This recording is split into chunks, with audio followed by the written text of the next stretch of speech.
Bapak Ibu, Encik dan Puan yang dirahmati oleh Allah Subhanahu wa taala.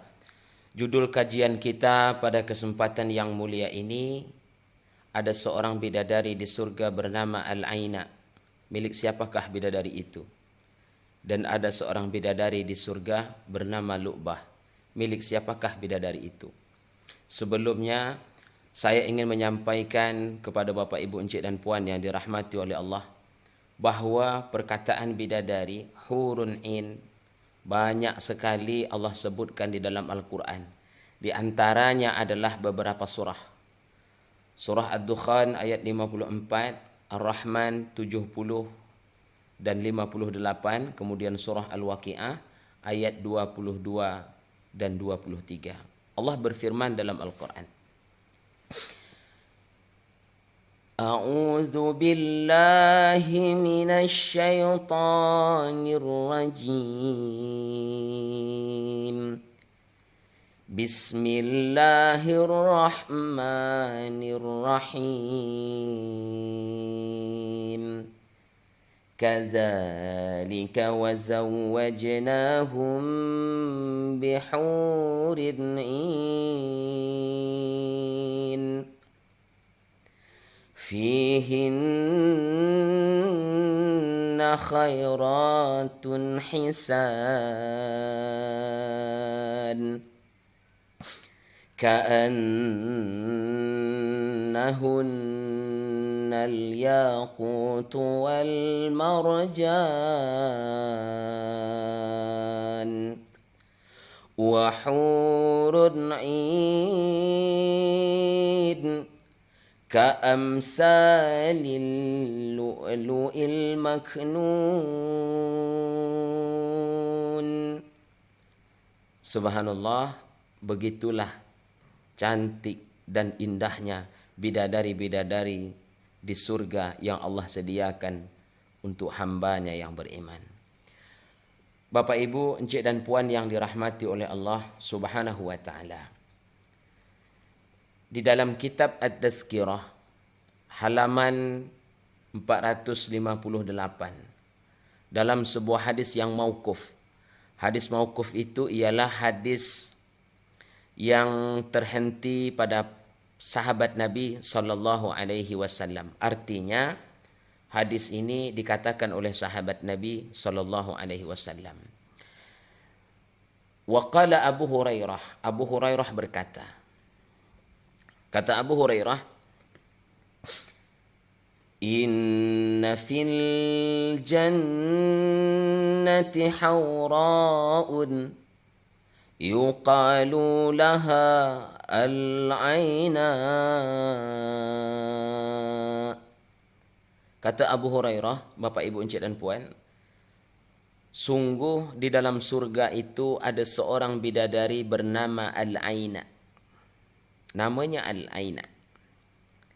Iza masya hawluha sab'una alfu wasifin an yaminiha wa an yasariha.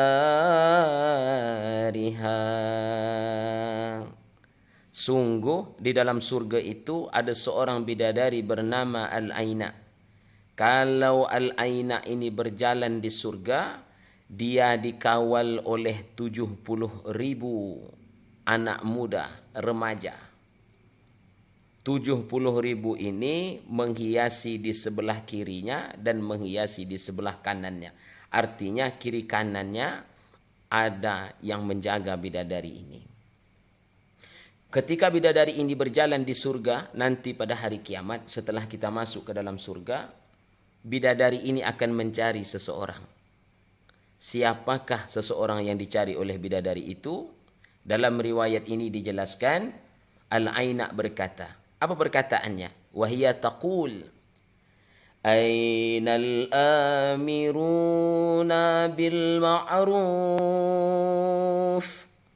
wan nahuna 'anil munkar. Ketika dia berjalan di surga, dia mencari seseorang yang ketika di dunia siapakah di dunia dahulu yang mengajak manusia kepada yang ma'ruf dan mencegah dari yang mungkar. Bapak Ibu, encik dan puan yang dirahmati oleh Allah Subhanahu wa taala, al-aina nanti di dalam surga mencari seorang hamba Allah yang dahulunya di dunia dia berani mengajak manusia pada jalan kebaikan dan mencegah manusia dari kemungkaran. Oleh karena itu, Bapak Ibu, encik dan puan, terutama anak muda, jadilah kita orang yang mengajak manusia kepada yang ma'ruf dan mencegah dari yang mungkar. Insya Allah pada hari kiamat nanti kita akan berjumpa dengan al-aina. Amin ya Allah ya Rabbal Alamin. Kemudian dalam hadis mauquf yang lain dari Ibni Abbas. Ibni Abbas berkata, apa kata Ibni Abbas? Inna fil jannati hawra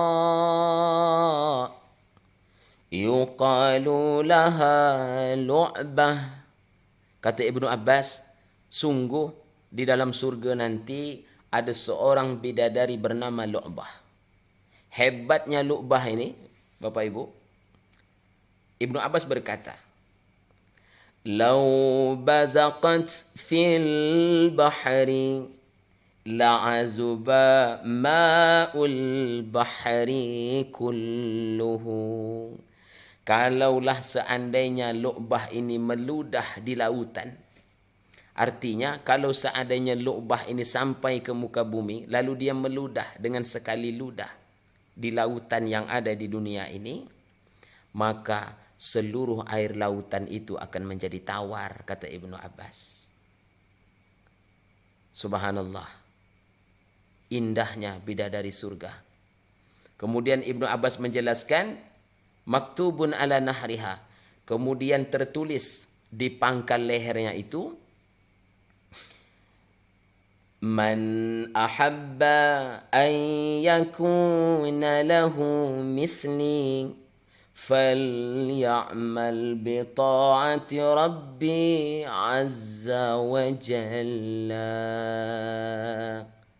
Lu'bah tadi, kalau seandainya dia meludah, maka air semua di lautan itu menjadi tawar. Dan tertulis kata Ibnu Abbas di lehernya, barang siapa yang menginginkan bidadari cantik seperti diriku, maka taatlah kepada Tuhanku.